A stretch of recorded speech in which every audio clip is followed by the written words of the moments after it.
अस्सलामुअलैकुम, कैसे हैं आप सब लोग। उम्मीद करती हूँ आप सब लोग ठीक होंगे, खैरियत से होंगे। आज मैं आप लोगों को चना चाट बनाना सिखाऊंगी एक अलग अंदाज से। तो आप लोगों ने पूरी रेसिपी को देखना है और मुझे अपना फीडबैक ज़रूर देना है। बहुत ही स्पेशल रेसिपी है, स्टेप बाय स्टेप देखते जाएँ। इंशाल्लाह ये रेसिपी आप लोगों को ज़रूर पसंद आएगी। सबसे पहले मैंने एक बाउल ले लिया, इसमें आप लोगों ने डाल देने हैं चने। चनों को आप लोगों ने पूरी रात के लिए भिगो देने हैं और तकरीबन आधा घंटा आप लोगों को लगेगा, ये बॉयल हो जाएंगे।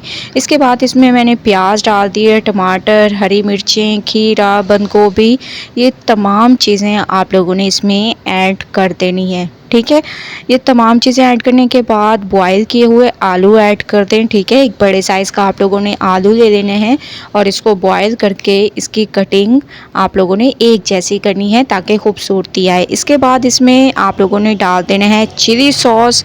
इसके अलावा इसमें चिली गार्लिक सॉस, जो कि मुझे बहुत पसंद है और मैं अपनी तकरीबन रेसिपीज़ में यूज़ भी करती हूँ, तो ये आप लोगों ने 2 चम्मच के करीब ऐड कर देना है। इसके बाद इसमें आप लोगों ने ऐड कर देना है चाट मसाला। ठीक है, तकरीबन 1 चम्मच भरकर आप लोगों ने चाट मसाले का इसमें ऐड कर देना है। मैं अंदाजे से डाल रही हूँ, आप लोग चम्मच का नाप करके ऐड कर सकते हैं। हस्बे जायका इसमें नमक ऐड कर दें।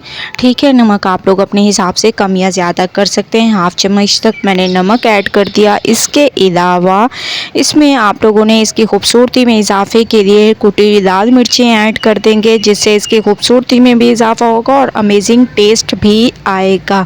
ठीक है, ये तमाम चीज़ें ऐड करने के बाद इसको आप लोगों ने सबसे पहले मिक्स करना है। मिक्सिंग बहुत अच्छी करनी है, मैं आप लोगों को हमेशा से कहती हूँ, क्योंकि मिक्सिंग पे ही आप लोगों की रेसिपी डिपेंड करती है। जितनी अच्छी मिक्सिंग करेंगे उतनी ज़बरदस्त आप लोगों की ये रेसिपी तैयार होगी। तो आप लोगों ने स्टेप बाय स्टेप देखते जाना है। ठीक है, तो इसके बाद आप लोगों ने इसमें स्नैक्स ऐड कर देने हैं। मेरे पास मौजूद थे तो वो मैं ऐड कर रही हूँ। अगर आप लोगों के पास पापड़ी मौजूद हो तो वो भी आप लोग ऐड कर सकते हैं, इससे भी सेम ही टेस्ट आएगा। ठीक है, तो माशाल्लाह से आप लोग देख रहे होंगे मैंने इसकी बहुत अच्छे तरीके से मिक्सिंग कर दी। मिक्सिंग करने के बाद आप लोगों ने इसको एक प्लेट में शिफ्ट कर देना है। तो माशाल्लाह आप लोग इसकी लुक देखें, कितनी अमेजिंग स्पेशल लुक है और बहुत ही ज़बरदस्त तरीके से हमारे ये चना चाट तैयार हुआ है। ऊपर से आप लोगों ने थोड़ा सा चिली गार्लिक सॉस ऐड कर देना है, जिससे मज़ीद ये लजीज हो जाएंगे। तो एक बार आप लोगों ने ये रेसिपी ज़रूर ट्राई करनी है और मुझे अपना फीडबैक ज़रूर देना है। अगर आप लोगों को चना चाट की रेसिपी पसंद आए तो लाइक करें, ज़्यादा से ज़्यादा शेयर करें। कल न्यू रेसिपी के साथ हाजिर होंगी, तब तक के लिए अल्लाह हाफिज़।